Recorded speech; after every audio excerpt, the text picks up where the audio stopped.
What's up guys, it's Rick here, and this is going to be part one of the F-250 junkyard scrap hauler truck build.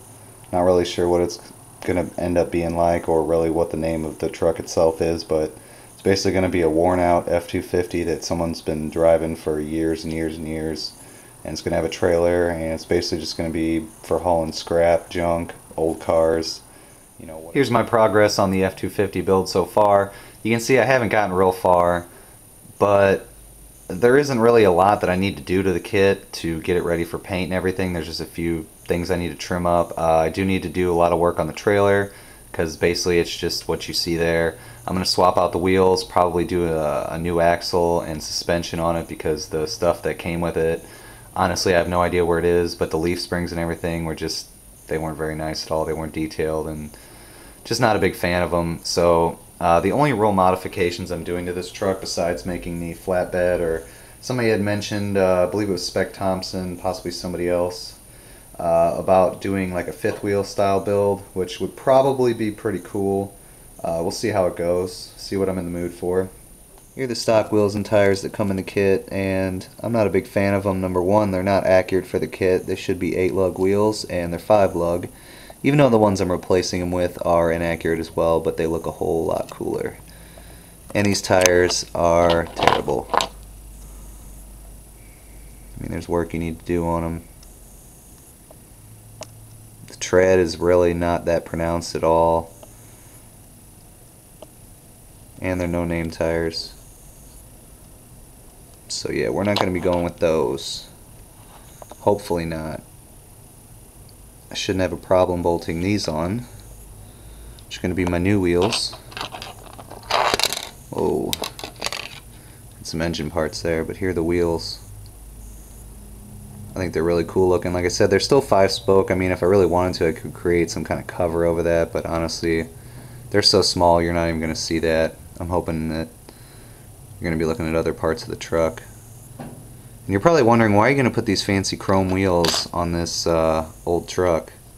Well, like I said, the whole idea is it's supposed to be a truck that's been around for a long time, and this guy just kind of picks up stuff here and there and puts it on the truck, and he just so happens to found a good deal on some nice chrome wheels. And these, I think these are, what are these, BF Goodwrench? Yeah, BF Goodwrench. These are, I think, 32 or 33 inch tires, and they have an awesome tread pattern on them. And since I'm not going to be building that kit that they came from, and if I did, I wouldn't be using these tires. I'm going to use them for this build, probably. I mean, if things change, you guys will know, but I think they look pretty cool. Definitely set the truck off a bit. Here is the engine and transmission. Got the intake and the exhaust painted steel. And I found that if you take the tester's paint and you warm it up, like I just stuck it by the shop light that I have for a little while until it got, you know, I don't know how warm it was, but let's just say I didn't have to mix it up very much. I just shook it and it was all good to go, and it just laid down really nice, no brush marks. I even went over it a couple times and it still came out really good. So here's our engine. It's a 460, and I'm thinking about converting this just to a carbureted. I got a single snorkel air cleaner, and I might make a little spacer. It's not going to be too tall because the factory intakes weren't that tall. And I'm just going to convert it to carburetor because I think it'd look cooler. And yeah, just something different. Thinking about adding this bumper on here. This bumper's got some pretty cool diamond plate texture on it. That's kind of why I was thinking about using it. But I'll see what happens. I need to build a hitch, and I think I'm going to add a winch onto it too. And there's this little trim piece here that I need to work on, and get your water pump front cover assembly there. It's about the only piece that's still left to go on. And you can see here I've got it taped off. I'm going to do the transmission first. But yeah, it went together pretty flawlessly. I didn't have any problems. And we got ourselves a pile of parts. The suspension and stuff's all going to be put onto the frame, and this is all going to be painted as one unit and weathered accordingly, hopefully. And you can see we got some other stuff here, but this isn't really anything hard. And if I convert it to carbureted, I'm not going to need to use any of these fuel injection parts. That's going to save me some painting. And this stuff here I'll hit with flat black, besides those there, because I'm not using the roll bar. We have some chrome plated parts. Thinking about dechroming the bumpers and the grill and everything and painting them in a, I don't know, a flat silver kind of color or aluminum type color. I think it looks better than the chrome. Then you have your firewall and your front assembly here with the radiator. They're all ready to go. And I guess last but not least, the trailer. And I think I decided what I'm going to do is I'm going to put a 1mm thick sheet of styrene across here, and then I need to build a rear bumper section here, as well as like a support frame, because there's no supports going across. I'll probably have to cut these two off here because it's not going to tilt. It's just going to be a stationary bed.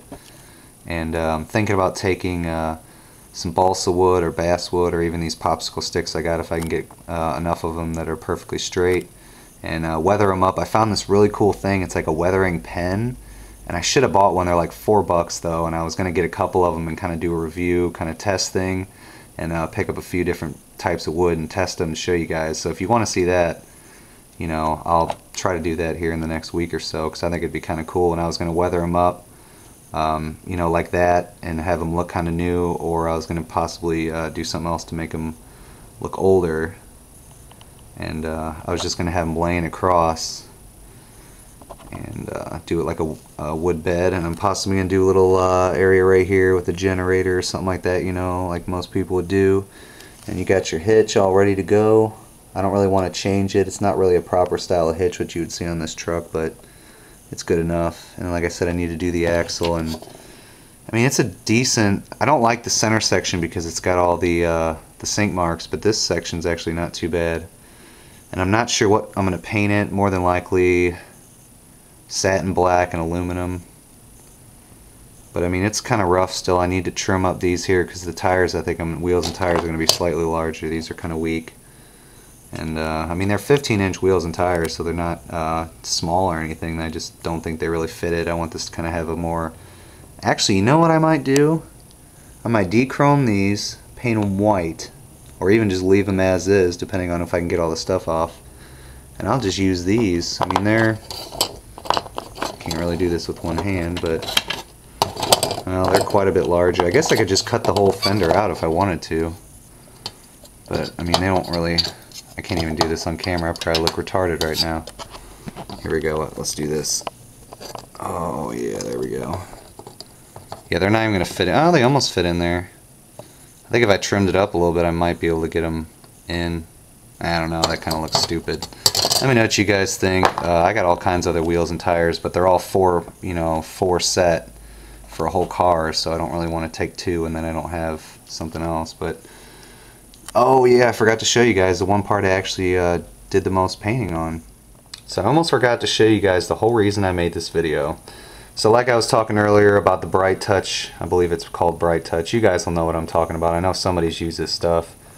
And I don't know how it's coming out in the camera, but it's like it's red. I'll definitely say that. I mean, if you guys, it's coming up in the camera, at least through the view lens, is more of an orangish kind of, more pale than what it really is. But it's really a darker red. I mean, it's red oxide, no lie. Let me see if I can kind of, yeah, you can kind of pick it up there. But it came out real good. I mean, there's a few spots you can see, but I think if I wet sanded it and then just put down another coat, or if I possibly end up painting it, because I kind of wanted to give it like a, oh, you know, I needed a new fender, so I'll make the fender gray, or I patch this panel over here, so I'll have a little something right here, you know. Or I was thinking about having like the whole front clip one color and then the cab another color. But I mean, it came out, and I hope that you guys can see this in the camera. I mean, there's a few splotchy areas because I seem to lay down my paint pretty thick, but I've had good luck. I've noticed that with the primers you can kind of get away with laying it on thicker because number one, you're going to sand most of the time anyway, because this is probably 3 or 4 coats right here. I mean, it went on real thin. I had to get probably 5 or 6 inches away before I got good coverage, and it really wasn't even that windy either. So there's the current progress on the F-250 junkyard, scrapyard, truck, whatever you want to call it. If you guys got a cool name, feel free. Like I said, it's not really a junker. It's just a truck that's been driven every day, hard, and the guy just doesn't want to get rid of it. He loves the truck, you know what I mean? But he hauls scrap, he hauls old cars, stuff like that. So I mean, obviously it's been to hell and back, and that's kind of what I want to replicate here. I'm not a big fan of how the red oxide primer came out, but I kind of figured I should have known it wasn't a more ruddy brown like Dr. Cranky would say. That's what I was more looking for. And I think even if I did the salt technique on this, it's still not going to look right. So I'm probably just going to leave it as is, maybe do, like I said, maybe I'll even finish paint the front clip and then just have the cab, or even vice versa, in the red primer so it looks more like the guy just got new parts and hasn't painted them yet. So like I said, you guys are great at this kind of thing. So if there's anything you noticed or anything that you want to give me a tip about, or something to help out with the build, like I said, I'm all in for that, you guys. So let me know what you guys think, and I will talk to you soon.